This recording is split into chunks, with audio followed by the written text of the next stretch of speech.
Hi there. Welcome to this episode of OtherNetwork Conversations. My name is Colin Keys, and I'm part of the OtherNetwork team. For this episode, we're recording from Accra in Ghana.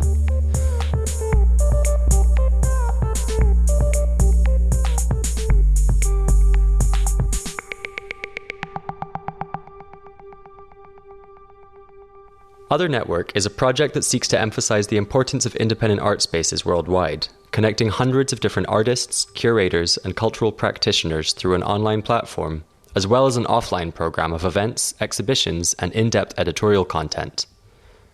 Despite operating in very different conditions, many of the art spaces featured in our network are exposed to common challenges and share many of the same successes. We truly believe in the ways that these spaces offer refreshing counter-narratives to mainstream cultural institutions, and want this series to unpack the behind-the-scenes of what it actually means to run an independent project. To do this, we use the idea of a relay.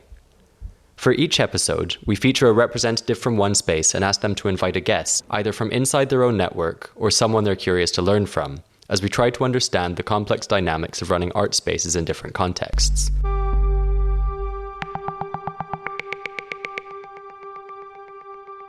In this episode, we visited the Museum of Science and Technology in Accra, Ghana, where Federico Martelli and Abraham Tete from the OtherNetwork team sat down with Nuna Adisenu-Doe, founder and director of Compound House Gallery.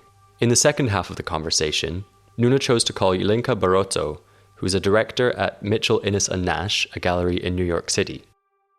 Please do be aware that given the nature of recording the episode on site, you may hear the occasional flicker of a fan going on in the background.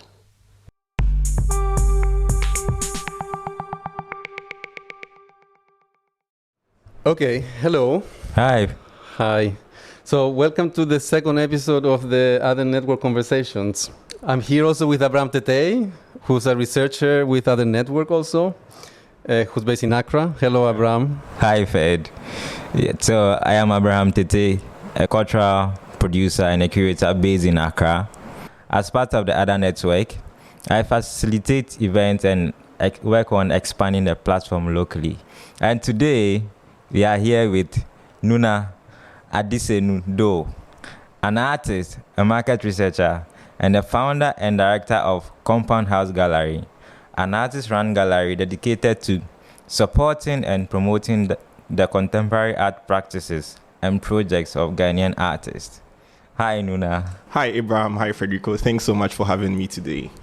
So today we are actually at the Museum of Science and Technology in Accra, which is funny because I worked in this space actually 2 years ago for the Fragile exhibition of Wolfgang Tillman that took place here. And it's really nice to see because the space is like spatially still the same because we built these walls for that exhibition. And it was very beautiful to come back 2 years later and like see a completely different exhibition, but with the same walls and the same spatial. And it feels like the museum is like much more alive than when we were here before. And I understand that you had also an exhibition here in the same space. Yes, Federico. So maybe you could tell us about this. Yeah, so early this year, in 2021, February, we held an exhibition that's by Hassan. This exhibition was one that had been in the works. We've been planning for over a year, but obviously our gallery operates as a nomadic gallery. So we, move from space to space. We try and find spaces sort of to invade in, right? That are a bit either underutilized or haven't, found their main function yet. Are in between the fringes of occupying. So we chanced upon the Museum of Science and Technology, and it's interesting enough. You mentioned you build the walls for Wolfgang Tillman's Fragile. And I think it's also based off, some of those, collaborations, all right, intangible collaborations that we've also had the opportunity to take advantage of what you've previously done here to build upon Hassan's exhibition as well. So it was a bit of an exciting opportunity for us to come here and see really huge, beautiful walls done. And yeah, it was a bit of easy work for us. So I think that's exciting as well. Basically, you just then propose to the museum, like, it's such a great space, and then we would like to use it maybe? Yeah, of course. The Museum of Science and Technology has a very interesting history, first of all. It's also, architecturally, it's huge, it's beautiful. The significance of public institutions in Ghana is one that has, in recent times, been of a very topical issue in Ghana, right, in the creative industry, because there's lack of infrastructure when it comes to spaces for artists to show work, produce work, and even disseminate their work and their thoughts. So the museum plays that significant role. Up until I think 10 years ago, the museum was in a bit of ruin. Right, it wasn't operational. You had squatters over here. The collections, were not, even properly organized.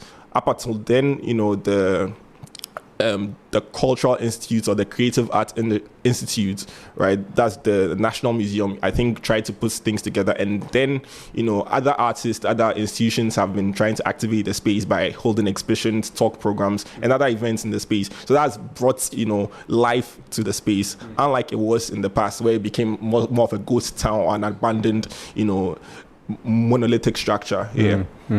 I love that this idea of the nomadic. Maybe it seems to be like a really part of like the essence of compound house. So maybe you could introduce compound house and the idea of nomadism in an institution. The birth of compound house is one that sort of was born out of the issue of crisis. We being a nomadic gallery isn't one that we intentionally decided or deliberately, fabricated and tried to, be, as part of the program, the gallery program, right? It was born out of crisis of not, getting a permanent space. Trying to get permanent spaces Accra, it's quite pricey, very expensive. The hurdles you'd have to go through to acquire a property or to acquire a space to hold, to turn into a gallery is very difficult to come by. It's not easy. You have to either build it from scratch or you have to find a space that's very suitable, has, huge spaces or huge, ceilings to be able to do that. So it's out of that crisis of not being able to, first of all, afford financially to rent out or to buy out a space.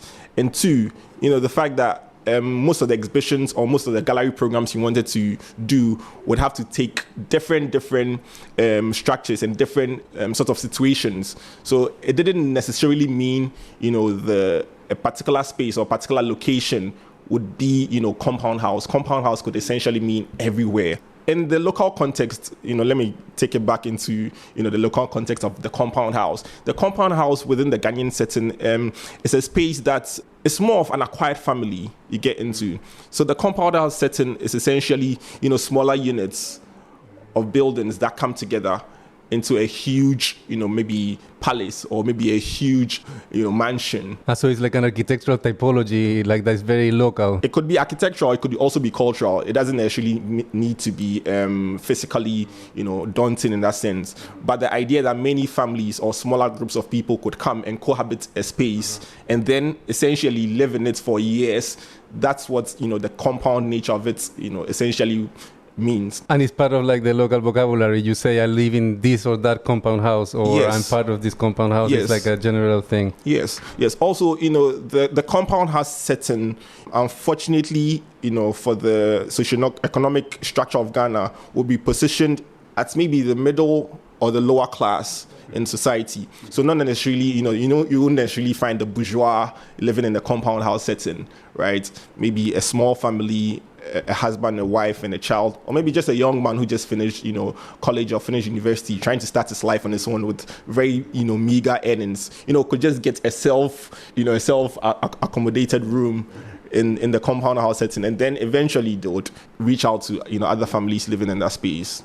I love this idea of like the compound house also for like the cultural scene. Somehow like you wanted to kind of create the same kind of mentality of like people, because this sense of the crisis, exactly. There's not enough space, then kind of you create like something but specific to the local artistic community in a way. Yeah. I think after our first proper exhibition that we held, most of the ideas we were getting was birthed out of collaborations, right? So this wasn't something I had pre-thought of. We had already planned it or had it all set up. No, right? As we went along the journey of programming, of setting up the gallery, setting up our program, we encountered so many hurdles that we had to sort of solve, but we couldn't do that alone. So we had to engage other collaborators. right? That could be in the form of the space that was going to host the exhibitions that Compound House would eventually take, or that could be individuals who wanted to, support us, right? It wasn't necessarily monetary, but it was mainly, human resource, what they could offer in terms of skill, in terms of knowledge, right, to build what we had. So Compound House didn't just evolve out of, Nuna is the founder or Tracy is the head curator, and then from top to bottom disseminates, what we have to do. But we also encouraged the idea of collaboration, where we invited other people to also collaborate and also essentially lead the program we're having in Compound House here. I think I like the idea of the concept of a compound house, because looking at our local context here, where you have like different houses coming together, and then we calling the compound house. I was just sort of like thinking about it as in like you having a space in Tamale, having a space in Kumasi, like kind of like connecting all these kind of spaces together, which sort of like still fits into like the local compound house context. So, I mean, one thing that I've been wanting to ask you for some time now is this the compound house idea? Was this inspired by how, I mean, I learned that during undergrad, you used to convert your hostel into exhibition space. So was it like you were moving from hostel to hostel and hosting this exhibition, or it was just like one hostel that you were using during those time? And then like, how was the whole thing was during your undergrad? The origin story of Compound House is very interesting because it didn't just start from me, right? I would say it began from the Asafo Black Collective. The Asafo Black Collective, Asafo Black, right? The Asafo Black Collective. And the Asafo Black Collective was birthed in the Faculty of Arts at KNUST. Kwame Nkrumah University of Science and Technology, KNUST. So short form KNUST. Right around 2016, 2017, right? So, I think this issue of not having spaces is showing cuts across board for every creative or every artist in Ghana. So as students, we obviously had studio spaces and, huge exhibition spaces to show our work. But we felt the urge, after school, what were we going to do? Where were we going to show our works? We didn't have access to all these big galleries in either Accra or, in London or New York. So how were we going to see, have our works shown and have the public see what we were making? And also, let's not forget that the creative arts, industry or art education in Ghana is seen as, a subpar to, for example, practices like sciences, medical sciences, biology, engineering, law, and other fields that are considered higher, right?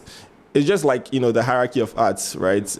And that's a bit on the sad side, and that's a bit gives us. But what you were studying art? Yeah, arts in the university.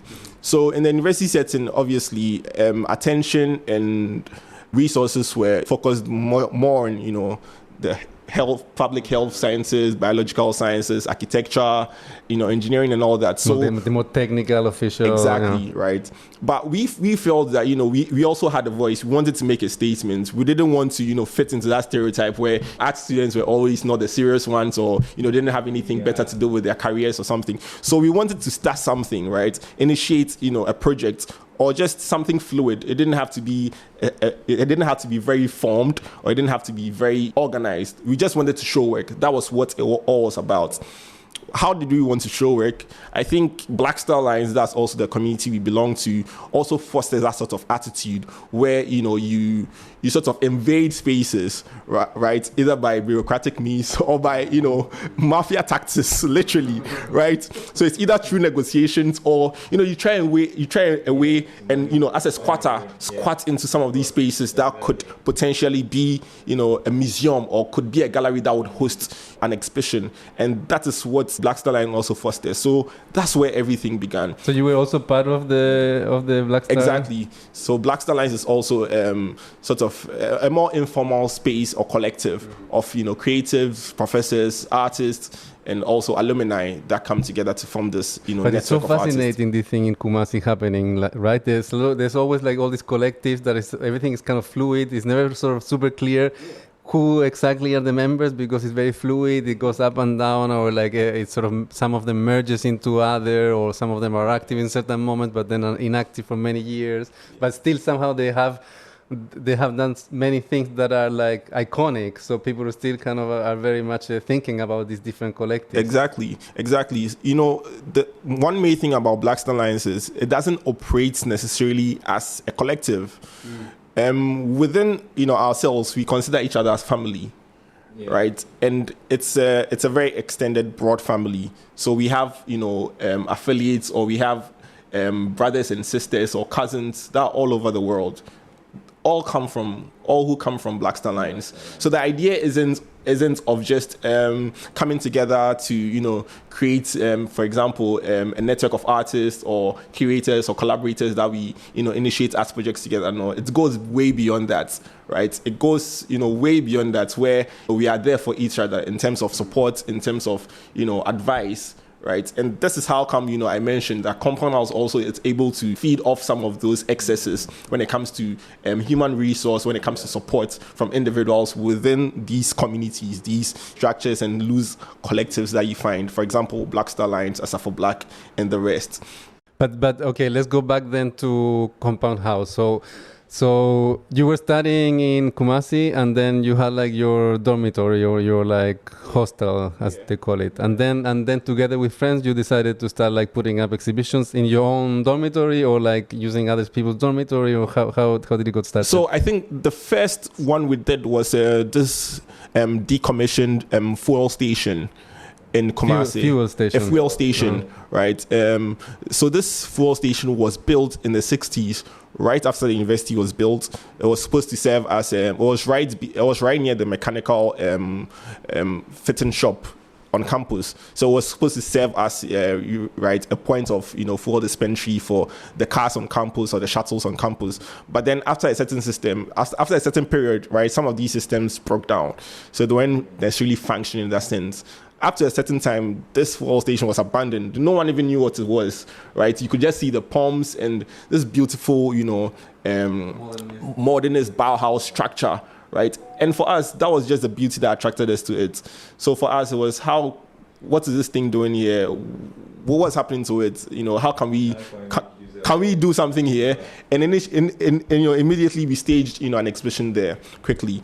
The next one was in our hostel room.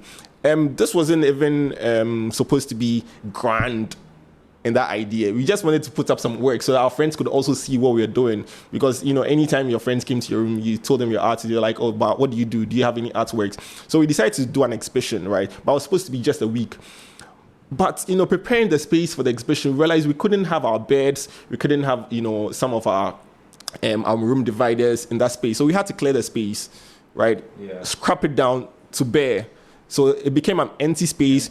We repainted the rooms and realized that, listen, you know, we had to properly, you know, curate this exhibition, right? So it was my roommate and I, and luckily enough, my roommate was also part of the Asafo Black Collective. He was also part of the Department of Sculpture. At the time, I was a TA, but I felt, I was still, you know, practicing as an artist, and I had stuff I wanted to show. So then, you know, we staged that exhibition. Now, that exhibition wasn't just, you know, your regular, you know, space you come to and you come and see art. We made it into a community. Mm-hmm. Our room was already known for that room where we hanged out on Friday nights. We had drinks, you know, we just chilled. We felt, super fun. Exactly. How can we, you know, sort of use the exhibition space as a decoy to invite, you know, people who wouldn't, you know, necessarily come to an exhibition to talk about art or to spread the news, right? We became like, you know, apostles, you know, going around preaching, you know, the good news of art or the potential of art. So that became a space for us. That became, you know, the communal space. That became the safe space or the safe haven for everyone in the hostel to come to. So it was just our hostel room because that was what we had access to. And, you know, after a week, you know, the hostel, you know, management began asking, guys, when are you going to move your stuff back into the room? So we literally had to rent another room that was opposite us to, you know, put our stuff in, to go there to dress, to put, you know, our wardrobes and things there. And then we had our main room that was the exhibition space, you know, that had a few couches around. Even people came to do photo shoots. People came to do shoot videos, music videos and stuff. It became this cool space in Georgia, right? Everyone wanted to come to room 8 because that's what it was. Every Friday night, we used to have like this open bar, cocktails, listening sessions, rap music, dance, everything. So it became that cool space. And even us, we didn't want to, leave it, or we didn't want to bring it down. So that exhibition stayed up, and it became, a widespread thing. It blew out, it got popularity on social media, even within the local student populace. So everyone wanted to come to room 8 just to see what it was, what the fuzz and what the attention was about. And that was what it was, right? That was what I think gained the popularity for Asafo Black at the time. And also that's the beauty about art, right? Because no one man has, authority over what space could be determined as an art space, right? So these are some of the experiments or some of the challenges art is birthed out from to become what we all, appreciate and see now and are excited about. Yeah, so another question is, how do you select the artists that you work with? So I'm an artist myself, first of all. This challenge of, gaining access into art spaces is a very huge challenge. So it's very good, Abraham asked this question: how do you select artists? Because every artist, is looking for a space to exhibit, or is looking for a gallery to work with, or is looking for a museum to come and pick them up or show their work or whatever it is, right? But it's very difficult, right? Because I also have a network of artists I work with, either previously worked with or I continuously and currently work with as well. The idea of knowing who to work with goes beyond, the qualities of the art's work or the artist's practice, right? For me, it's more of how you're able to be in tune with the artists you're working with beyond, the practice of their practice. So that goes into their attitude or into the individual's character, right? I'm looking at building long-lasting relationships with all the artists I work with. It goes beyond a transactional contract, right? That is, I exhibit your work, we have a contract. After the exhibition, I give your work back to you and we go our ways. No. I want to build a very lasting relationship where I also contribute to the artist's growth. I also contribute to the artist's practice. So the idea of, who are the artists or how do I select artists? I work with a lot of artists. The gallery hasn't just officially exhibited most of these artists I work with, either through, contributing to, to fund their practice, or also connecting them to other galleries, because I can't do everything on my own. So the idea also isn't just Compound House as a gallery that would show, but it's also as a structure that could propel other artists' practices, into other spaces, either recommend them to other artists or recommend them to agencies where they could have the opportunities to also show their work and have a sustainable career. That's essentially what we want to build. Artists who have sustainable careers. For example, an artist like Hassan is one who I've admired his work from a long time ago, right from his undergrad days, because his attitude to practice is simply incredible. It's unmatched. I think Hassan is, it's not even my bias towards Hassan, but I think he's one of the artists who has the most rigorous and the most, the most consistent studio practice. He takes this holistically and diligently. Every day he's in the studio working.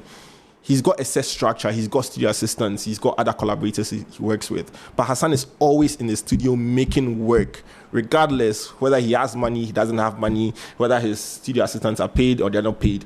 They all, embody this sort of attitude, this sort of hard work, this sort of essence. It's like Hassan knows what is out there for him. So for him, it's non-stop. And that's the kind of attitude that also, pushes me.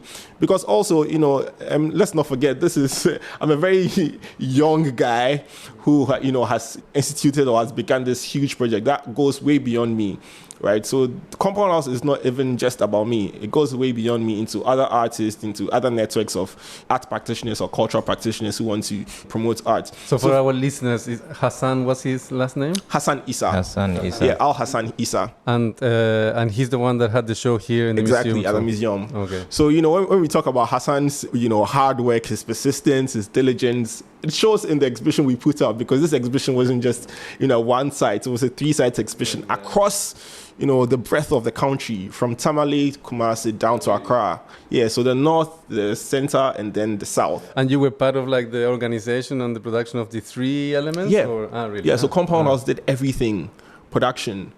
And fun facts, right before, I think, 2 months before the exhibition would open, we didn't get the funding we needed to start the exhibition.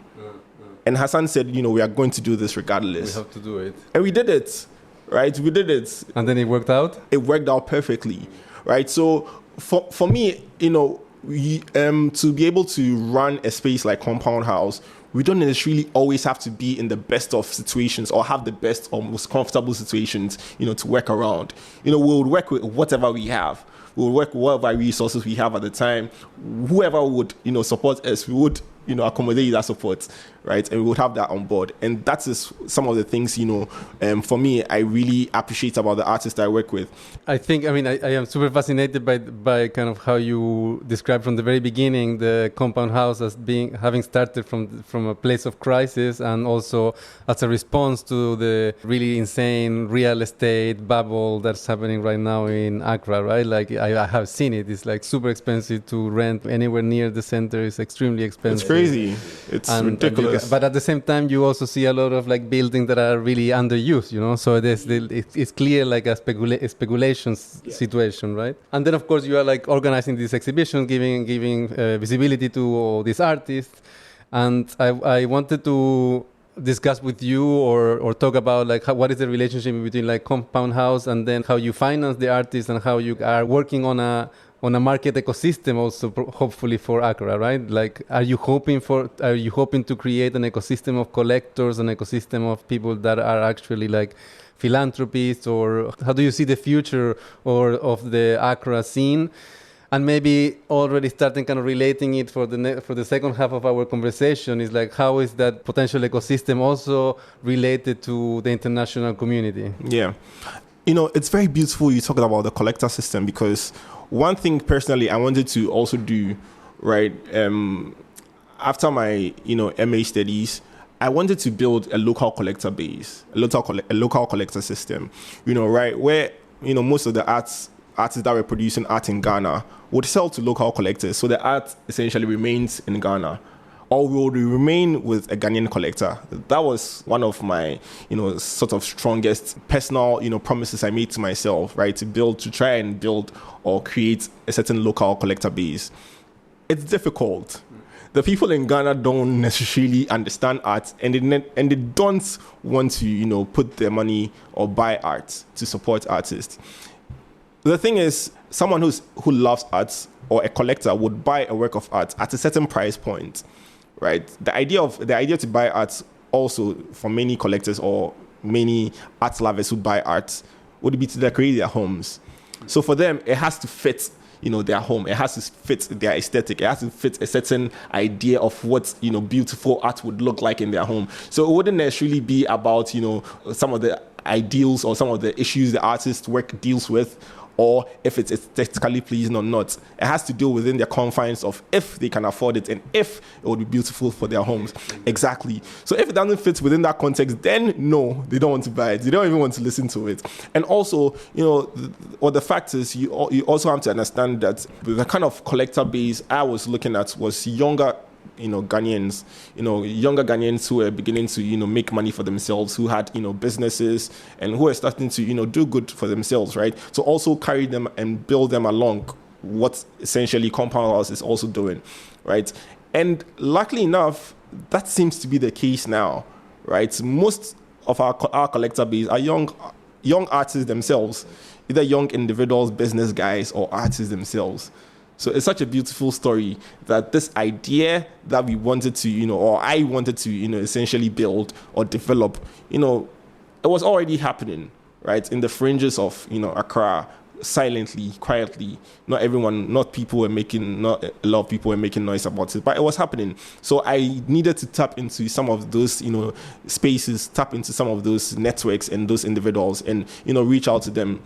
Another thing also is, there needs to be a lot of education, right? I'm sorry, guys. You don't just meet someone and they give you like $10,000, $5,000 to buy a work of art. You need to educate them about, what art is. So for me, it's also sort of a way to introduce some of these people to the exhibitions, introduce some of these, guys to the artists in town. So it's either we do studio visits or I bring them along to private openings or, public openings to meet the artists, to talk about the works. Also, particularly, to understand what it means, right? as culture, right? To be a sort of a griot, someone who has the opportunity to own culture in a sense privately, and the beauty of it, and also the significance of it, right? You become a custodian of, a very one specific beautiful artwork, and then essentially that gives also individuals, a certain sense of ownership, a certain sense of stewardship, right? So those are the kind of attitudes I want to be able to try and, develop out of individuals who would necessarily not know anything about art or anything about collecting art. It's really interesting because, of course, like in OtherNetwork, our project is basically focused, and the idea is to showcase independent art spaces and artist-run spaces. But since we started the project, the whole conversation on what independence mean is always like there, because in different contexts, independence mean very different things, So, for example, like in a context like Accra and Ghana, where, like, from what I can see, the kind of the cultural ministry is very absent in terms of giving grants or allowing to facilitate the existence of a larger community of creators. Then, like, basically you could say that you're independent from that because there's no other option, but then you are dependent on, like, creating your own market to make sure that you can finance your activities, right? Yeah. So do you see yourself as an independence practitioner? Do you see the gallery as independent? Of course. When we talk about independence, the idea is liberation. To have freedom to be able to operate, to have freedom to be able to, execute some of the ideas you have freely without any external interference or any, sort of hook behind your back, right? So for Compound House being independent, that's a very huge thing for us. In terms of programming, in terms of idealizing, our projects, we don't have any external forces dictating to us, or because, for example, or a collector dictating to us because we had this, you have to show this artist, or you have to, show this artist work in this way. That's very important to us because also the history of, the market has proven to us that artists have not always had the voice to make decisions that are very crucial within their own practices, right? In the market space, it's always commercially driven, right? Don't get me wrong. Exactly. That's why it's super interesting, because in a lot of contexts, if you depend on the market, a lot of people say you're more dependent on anything because it's the market what is running and taking the decision. Exactly. Yeah. So, for example, a lot of galleries would want to, participate in art fairs, but art fairs have a very specific date on the calendar. So, for example, October, it's Freeze, it's 154, it's all these other art fairs. In July, it's Basel or whatever it is, right? There are just so many things that would, for example, every gallery would have to essentially change their program to fit these art fairs if you want to participate.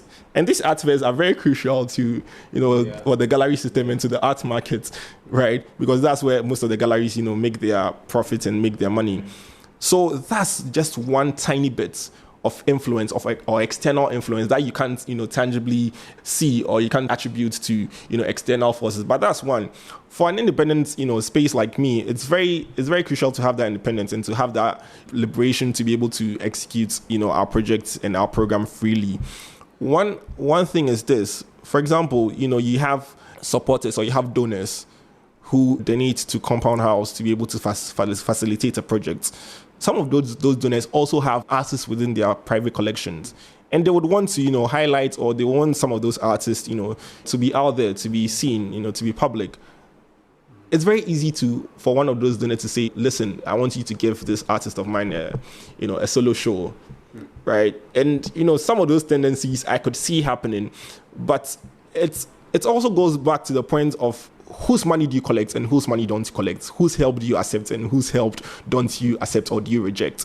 I always say this in speaking in terms of, commercially speaking, as for example, a gallerist, right? I say no money is innocent.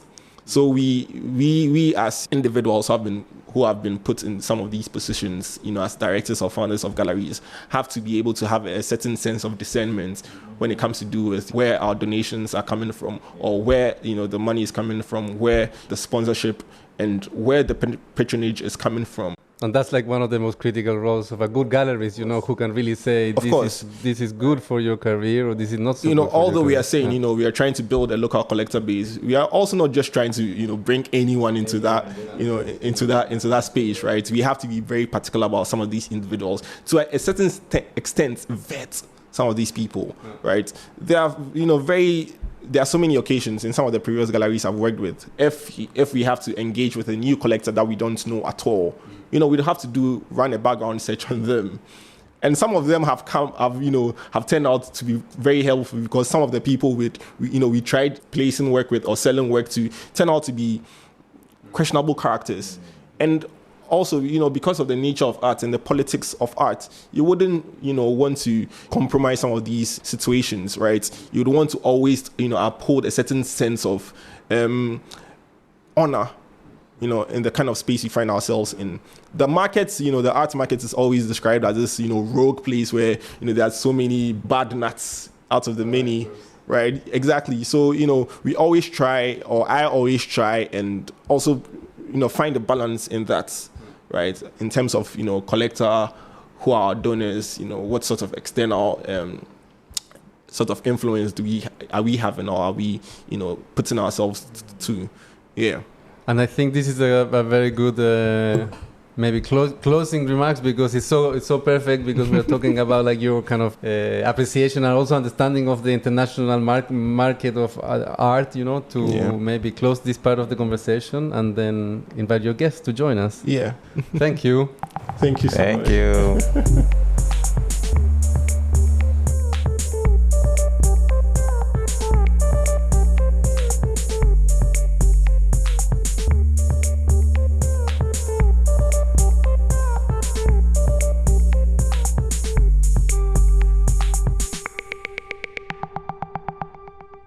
Okay, welcome back to the second part of the second episode of OtherNetwork Conversations.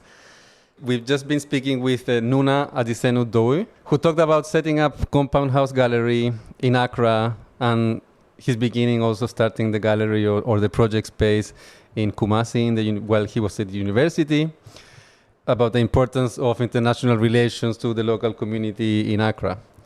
We are now joined online by Ylinka Barotto from New York, but originally from Italy, but calling in from New York, right? Calling in from New York. Hi, everyone. Hi, Ylinka. Thank you so much for having me. Hi, Ylinka. Ylinka is a curator and gallery director at Mitchell-Innes Nash. Her curatorial practice focuses on the intricacies of history, politics, race, and identity, and champions the practice of under-recognized artists. Barotto previously served as a curator at the Guggenheim Museum in New York and at the Moody Center for the Arts at Rice University in Houston. Interestingly, with artist Gideon Appa, she recently co-curated World Making, a group exhibition of 10 emerging artists living and working in Ghana. So, welcome Ylinka. And Nuna, could you explain maybe why you invited Ylinka to be your guest today? Thank you, Federico. And thank you, Ylinka, for accepting our honorable invite to be a part of this podcast episode. Ylinka is first of all, I really respect her position and the work she's done. The first time I met Ylinka was through Gideon Appa. Gideon Appa is also one of a huge supporter.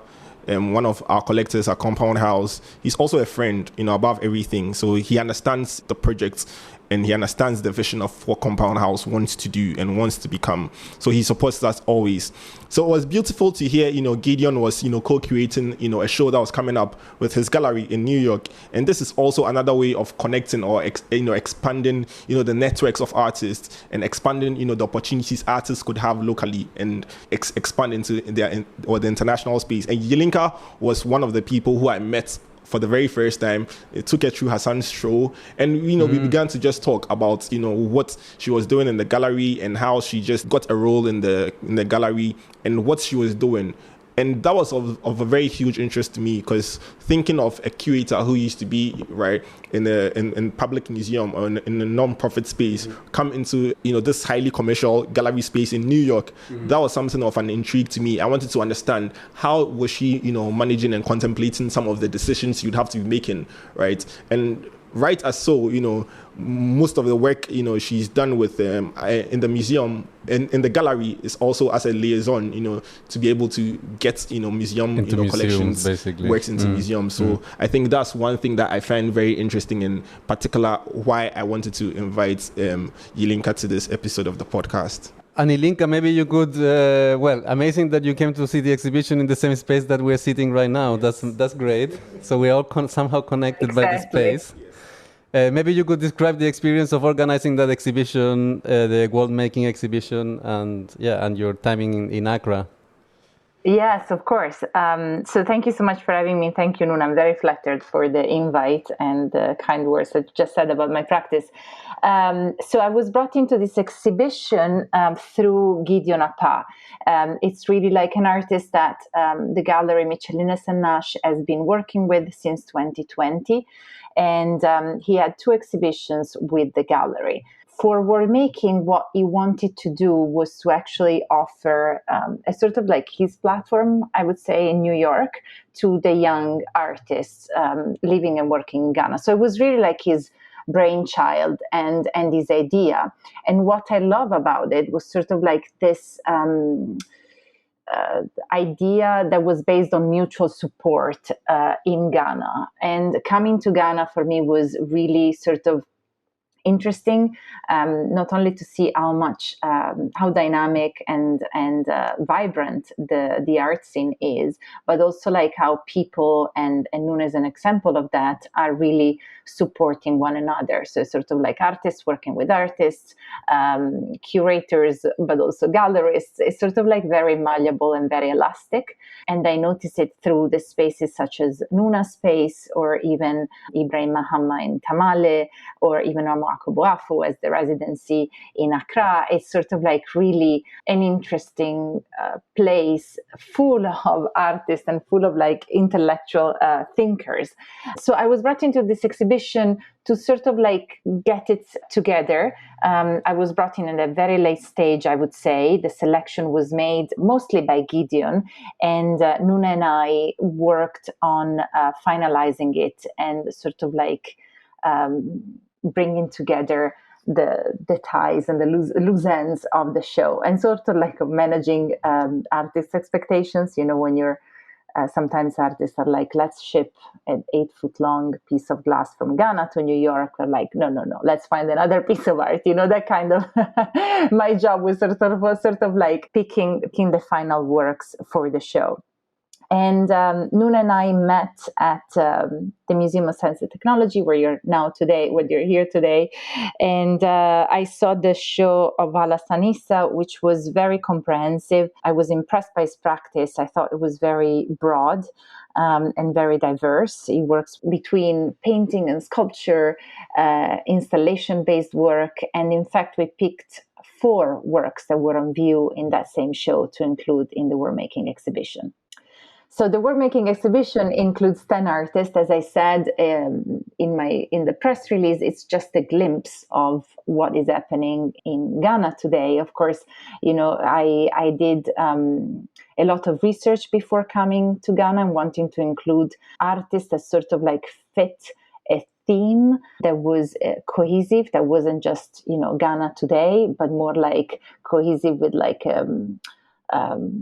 themes such as the environmental issues, architectural influences that are derived from year-long domination, and also like thinking about the use of tradition to understand the past and how they reflect into the present. So these were the main themes that Gideon and I picked. So you were here basically like also visiting a lot of artist studios and doing research for a few days or weeks. And then eventually the exhibition, it was like an exhibition in the gallery, right, in New York? Exactly. So the exhibition was this summer. I was there in April. Nuna and I, in fact, did all the studio visits together. We visited almost, I want to say, Nuna, maybe 30 artists. And I had a list that I put together with Gideon. And then Nuna also introduced me to other artists that I wasn't aware of. And we had a lot of all these visits were anticipated by studio visits that I did online. And then I met the artist in person and saw the artist in person, which was a real treat and very important to put together a show, especially when it's a group show.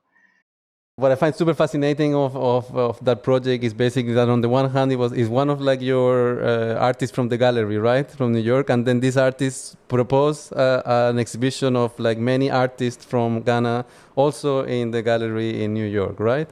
And then it's like a group show in New York of like Ghanaian artists initiated by one of these Ghanaian artists that actually you show in New York normally. Correct. But Gideon was very generous, and he didn't include his work in the show.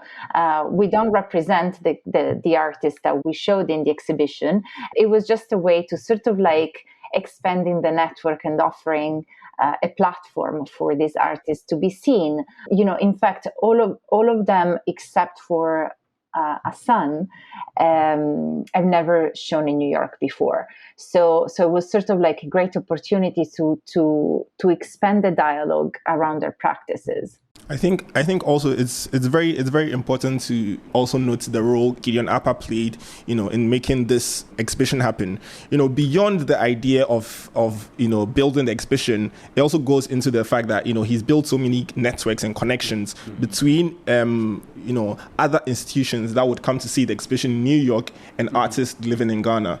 So that network just expands similarly, right? And also to be able to, comprehend that an artist of Gideon Appa's caliber would be able to initiate a project like this is also beautiful, because then a lot of artists in Ghana are looking for opportunities, are looking for, places to expose their work to, are looking for individuals to, connect with, to be able to, build upon and, develop or, show their work, broadly and widely. So this, initiative by Gideon and his gallery is one that, should be applauded very heavily, right? Because the gallery obviously had to go out of their way to accommodate artists they wouldn't, primarily work with.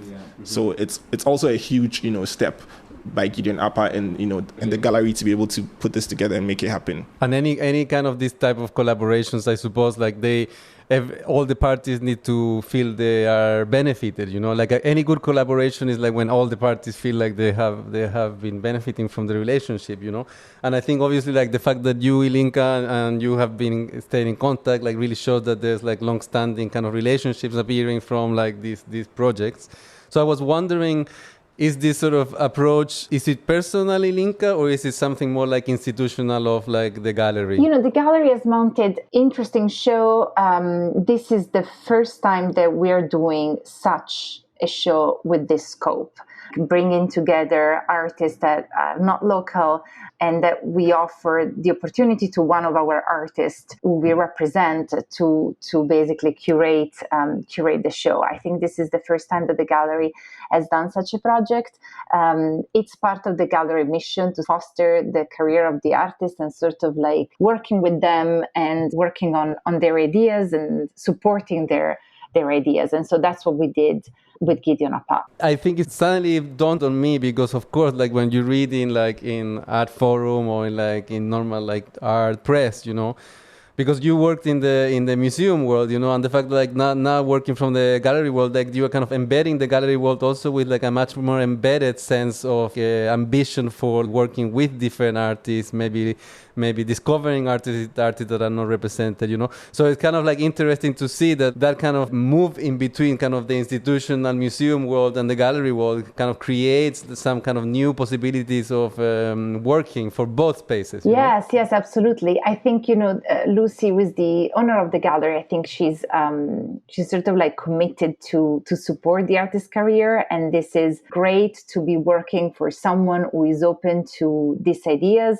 and support these sort of initiatives, which are uncommon for the gallery program, but that doesn't mean that they preclude the possibility to explore these avenues and these collaborations as we did. For sure, I do come from an institutional background, so it's sort of like I see very much museums and galleries as to be intertwined. We're all sort of part of a constellation and part of the same universe in a way. Yeah. I think also it's important to also note the flexibility it takes to be able to make decisions like this within the gallery space as compared to a museum space, right? I always have issues with, how bureaucratic and how, hierarchical some of these museums could be. To be able to, for example, put up an exhibition or to invite, a lot of artists, it could take years to happen. And, if there's no funding, if there's no willingness of the museum board to be able to, pass some of these exhibitions, it would never happen. So these are some of the, for example, when you speak about external influence or independence, these are some of the issues, we speak of. For example, a gallery in New York that's owned by Lucy Mitchell-Innes will be able to initiate and support an initiative like this. Is very beautiful, because then, this thing was put together within a matter of less than 6 months, I believe, right? Less than 6 months. And, to be able to select so many artists and put them together, that takes a lot. And for a gallery to be able to do that, it's almost unheard of. 10 artists of, who all have, very distinct practices and distinct body of work, right? So the forms obviously will be different. The shipping, logistics, Ylinka and, Lucy had to, travel to Ghana to come and see all the artists. All these are things that, would, potentially wouldn't even happen within the museum space Ylinka used to be in. So it's also beautiful to see that, one of her first projects she did in the gallery was to bring sort of some of these ideals from the museum, where, to also discover new talent or discover new artists, but within the gallery context or within that commercial context in New York. So I think that's very, very important to also note that, a gallery would be able to initiate a project like this.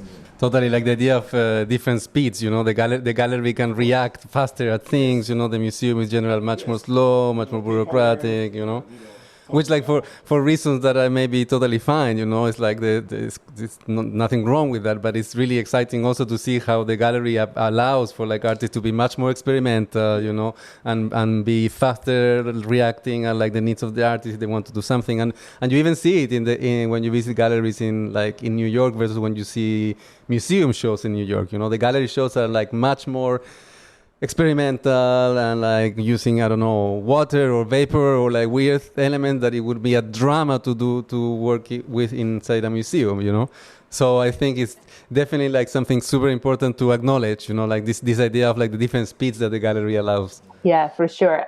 Drama is it's a good word. Yes, absolutely. It made me laugh because for sure there is I find the gallery structure to be much more nimble and to be able to sort of, like, put together these kind of shows in a couple of months. When I said at the beginning I was brought in late into the project, means that for me, coming from the institutional background, usually, they give you 4 years to work on a project and be like, okay, this is your timeline, go ahead and do that.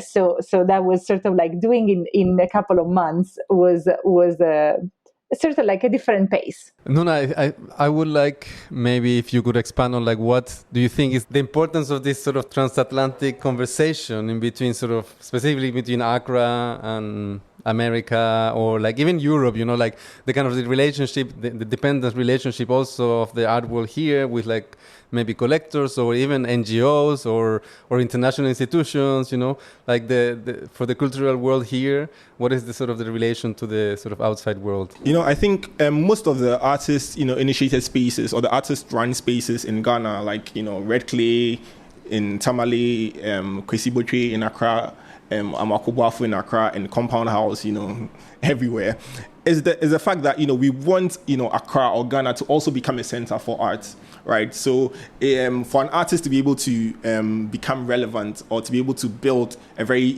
solid or important practice, they don't need to, travel to, for example, New York or to one of these, huge monolithic centers of the art world to be able to make it, right? They can equally make it in Ghana as well. But still, we can't, ignore the fact that some of these centers like London, New York, Paris still remain, some of the centers, of the art markets or the art ecosystem. Mm-hmm. So these are the places that make, things happen. These are the places with, all the big galleries. These are the places with all the big auction houses. Mm-hmm. So obviously they have a bigger visibility than we would have in Accra. So it's just, also beautiful for a small gallery or a modest gallery like Compound House to be able to have an opportunity to have one of the artists we work with show in, a space like, Mitchell-Innes Nash in New York.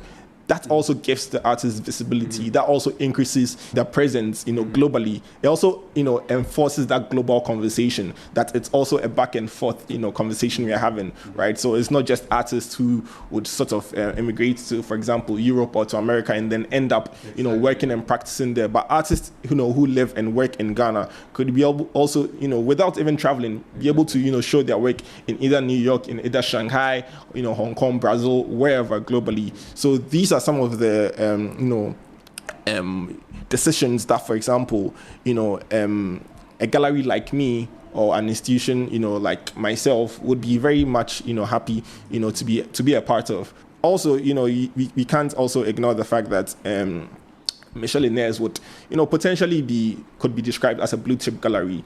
So the support of that, sort of gallery would be also very important to, an up and coming gallery like myself, or an up and coming artist, like most of the artists they put up in these shows. So it's also very important that, some of these powers will not just remain, in the West, or remain, in that, capital, or in this art capitals, but would also reach out to, some of the other places. Very relevant and important work is coming out of, to reach out and collaborate. I love what you said in terms of and what I've seen it also around, artists that as soon as they become a bit successful, all what they want is to leave Ghana, exactly. And they go somewhere. Yeah. So I think maybe exhibitions like the one that you put up, or maybe even your gallery as this as this kind of hinge in between these two, can maybe work as a way of a more kind of holistic or encompassing relationship with the art market that also would create a situation where artists would still be part of the Ghanaian scene and the Accra scene, but still, because of course here the price of an artwork in New York you can stretch it much longer in your practice and for your everyday life than what you can stretch it in living in New York, So I think in that sense it would be great that we could start fostering a new type of relationship in between the art market from the international world versus kind of smaller artists here that basically they could benefit, but not necessarily as a completely extractive situation in which they immediately go back to Europe or they go to America, but actually they stay here. Exactly, yeah. It's important, Federico, if you've expanded on that school of thoughts, because it's very important. A lot of issues within the art market always has to do with this huge gallery steals an artist from this smaller gallery, but that couldn't always be the case. There could always be collaboration where it's mutually beneficial to both parties, right? So none of the parties seemed cheated or seemed undervalued.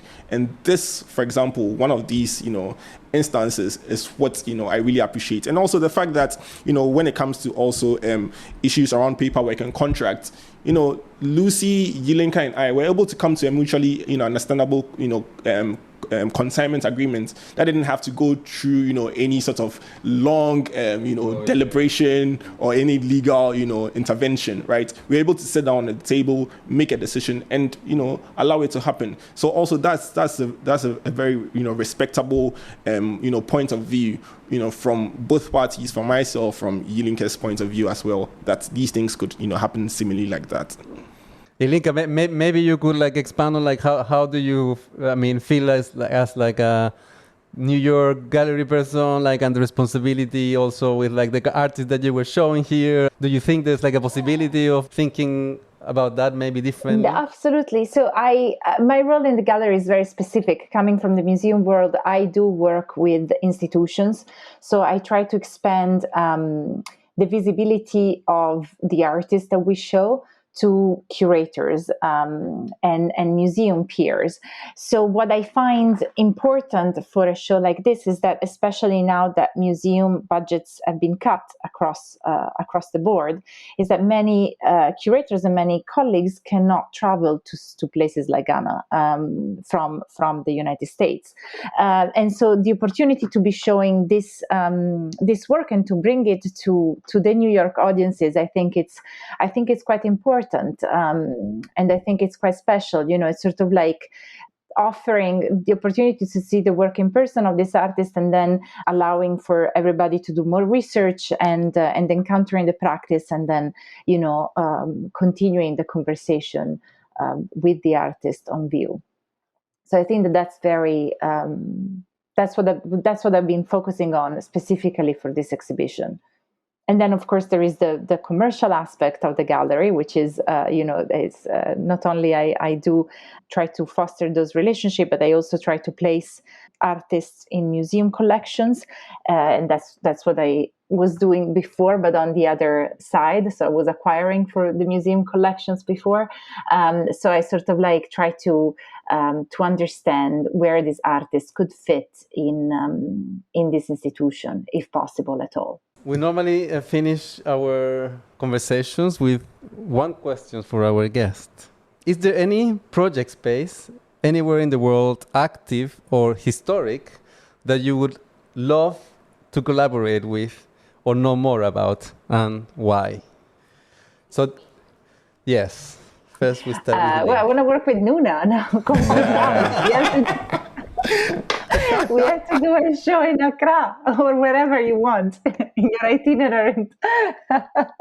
No, I really respect Compound House and sort of like this itinerant, as you said, nomadic aspect of the gallery. I think it's very interesting and fascinating and poses a challenge for you, I suppose, and for the artist involved. It's sort of like thinking, and that's a question that I had for you, sort of like thinking about how do you choose the artist? Do you first choose the space and then the artist, or do you think like, oh, this space would be really interesting for this artist, and then sort of like the choice is dictated by the space available that you find.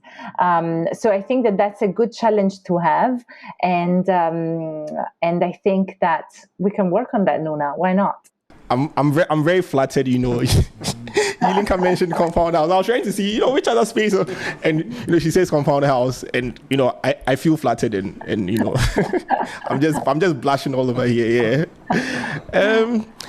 It's also very it's also very humbling to see that such collaborations or such expectation of collaborations would be coming from Ylinka. I really appreciate that. For me, I think, wow, it's a very interesting question, right? Because there's so many institutions that I would love to work with, but also sometimes you need to understand some of the power dynamics that that would essentially be present in these collaborations or in these exchanges. So sometimes some of these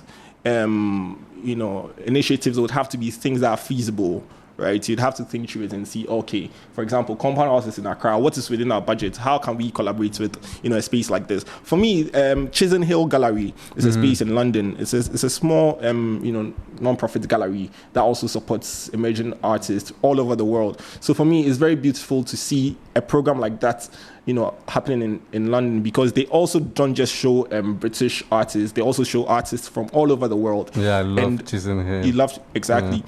So one beautiful thing about it is also, it's like a low-key space, but they do really, really rigorous and spectacular curatorial work when it comes to showing artists. So that's essentially maybe a space. That's a space I would love to probably potentially work with in the future. Ylinka, I'm sorry it wasn't Mitchell-Innes Nash. That's okay. But there's nothing wrong in manifesting, Of course, you have to manifest. You have to put it out there. Yeah, and see what comes back. Yeah. Okay, well, that's like amazing end for our conversation. Thank you so much, everyone, for joining. Thank you, Ylinka. Thank you very much for having me. Thank you, Ylinka, so much for coming. Thank you, Ylinka. Thank you, Federico and Abraham, for having me as well. Thank you, Thank Nuna. you too for making Abraham. time. And thank you, Fred, for coming all the way here for the recording. That's also very important, Okay, that's it. Thank you so much. Goodbye. Thanks for listening to this episode of OtherNetwork Conversations. If you enjoyed it, you can subscribe for more on your favorite podcast app. You can also read more of our original editorial content and browse event listings for hundreds of independent spaces online by visiting OtherNetwork.io. OtherNetwork is a project initiated by Cookies together with IFA, Institut for Auslandsbeziehungen. This conversation series is generously supported by Between Bridges Foundation. It is produced and hosted by Federico Martelli and Colin Keys, with sound design, editing, and production by Jack Bardwell. Original music is also by Jack Bardwell. OtherNetwork's research team includes Abraham Tete in Accra, Samantha Modesignana in Johannesburg, Camilo Quiroga in Bogota, Camila Alegria in Santiago de Chile, and Mateus dos Reis in Sao Paulo.